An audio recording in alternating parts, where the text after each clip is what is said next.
Hey, my name is Jade Cook, and this is why, even months after the fact, I still can't wrap my brain around the fact as to why the Minnesota Vikings never seriously considered signing Case Keenum on to a long-term deal or franchise tagging him after the 2017-2018 season. Instead, they just let something go that they had that was really, really good, that was really, really close to being great. They just let him go off and get snatched up by the Denver Broncos only to be signed to a 2-year, $36 million contract. So clearly, John Elway and company saw something in Case Keenum that the Minnesota Vikings never cared to notice for whatever reason. I'm not sure if that was the fact that Case Keenum came on the squad in 2017 as the backup quarterback. But fast forward to one game into that season and quarterback Sam Bradford goes down, and who has to step up and be the starting quarterback but Case Keenum, and does the ultimate baller move by stepping up and helping lead the team to a 13-3 season to the NFC divisional playoff game, one game away from the Super Bowl. One. But oh no! He's not good enough for the Minnesota Vikings to keep around. He's not good enough at all. Not to mention the fact that Case Keenum played pretty well behind a pretty weak offensive line.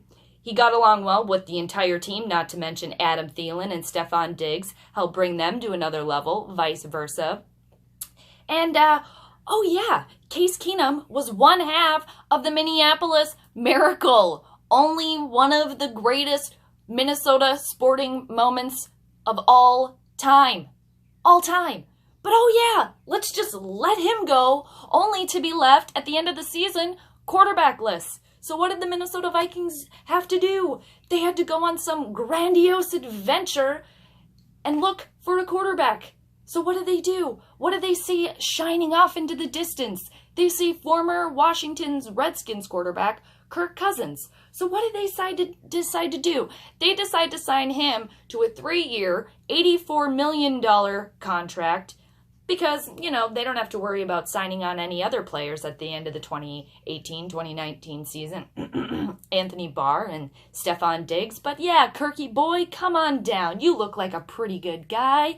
You look like a pretty boy. Let's sign you up because, you're going to come on the Minnesota Vikings squad having maybe a slightly more accurate arm than Case Keenum. Slightly. Not to mention the fact that Kirk Cousins comes on the squad having never won a playoff game, having a 8-win, 21-loss record against teams that have 8 or more wins.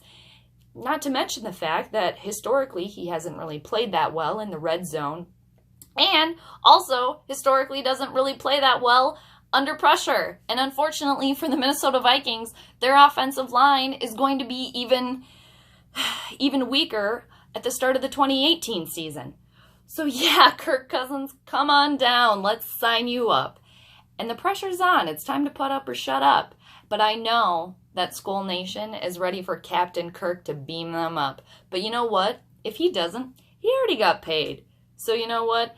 If the Vikings ended up, falling for the shiny object, which I fear this might be the situation, all eyes are going to be on Rick Spielman and the Vikings organization, because I have a feeling Mr. Kirk Cousins is going to end up being a mirage. I think the team got bamboozled. And the fact that they chose Kirk Cousins over Case Keenum, I don't like that.